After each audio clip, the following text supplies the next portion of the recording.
Rookie Rugby is the best way to introduce flag rugby in a safe and fun manner to kids of all ages. This game can be played on any surface, making it perfect for indoor or outdoor play. Make the field size smaller or larger depending on your player's needs, age, and experience. Use boundary cones for marking the field and scoring areas. Equal teams of 5 to 7 players compete in Rookie Rugby. Small-sized games ensure that every player has a chance to catch, pass, run, and score. Games are played over 2 halves of 10 to 15 minutes depending on the age and ability of your players. Rugby balls come in many sizes. When in doubt, use a smaller size ball to help build success as players are learning and developing. Cleats can be used for outdoor grass and turf surfaces, while regular athletic shoes are appropriate for indoor or hard surfaces. Pennies or jerseys can help distinguish between the teams.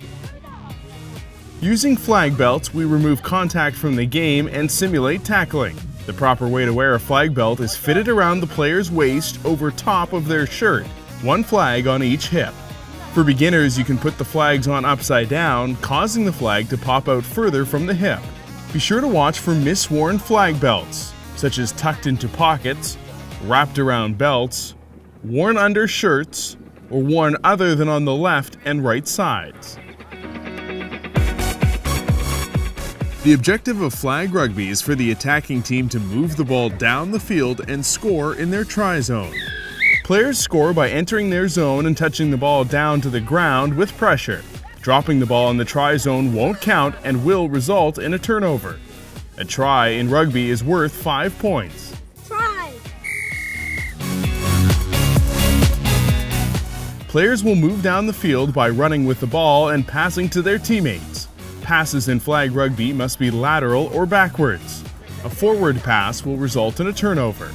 Players score tries in their respective zones and then possession switches to the other team. The defensive team will try and stop the offense from scoring by pulling the flag of the ball carrier. Importantly, the offense retains the ball after a flag pull, but must pass to a teammate within 3 steps or 3 seconds. If a player is close to the try zone, they may score within 3 steps. Defensive players may also intercept passes to cause a turnover, but may not knock or pull the ball out of another player's hands. When making a flag pull, players should follow proper flag etiquette.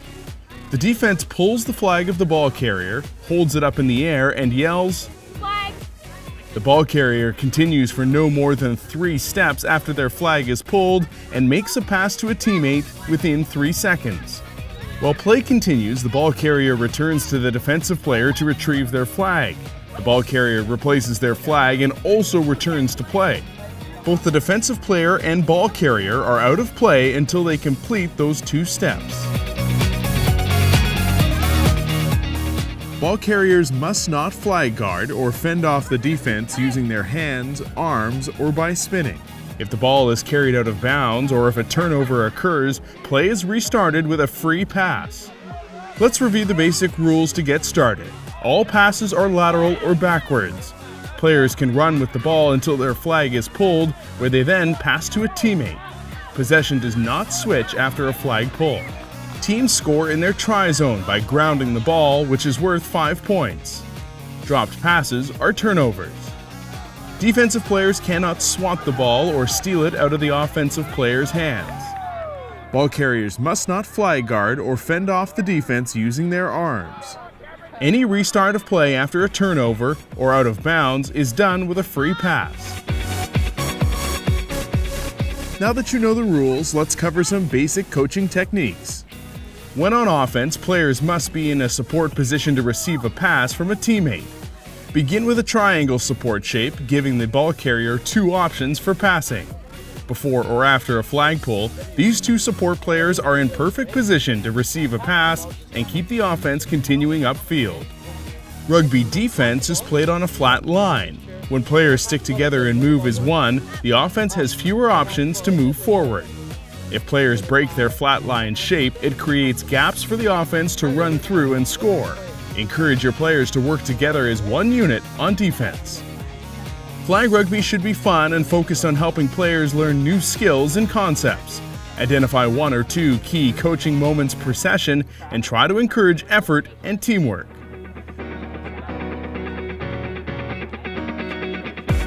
Flag rugby is easy to referee for a coach, teacher, parent, or volunteer. Refereeing flag rugby is about helping players learn. Use penalties and stoppages in play as learning moments to help players fix mistakes. Here are a few signals you can use when refereeing flag rugby. When a try is scored, signal by blowing your whistle and holding your arm straight up in the air with your hand open. When signaling a penalty, blow your whistle while holding your arm straight out at a 45-degree angle. You want to point your arm toward the non-infringing team, who will then gain possession. Yellow cards can be used for repeated infringements. Players receive a 2-minute timeout where the coach can work with them to improve behavior. Red cards are not used in rookie rugby. Use yellow cards to manage misbehavior. These rules and basics of flag rugby will get you off and running. Visit rookierugby.ca for more coaching and teaching resources.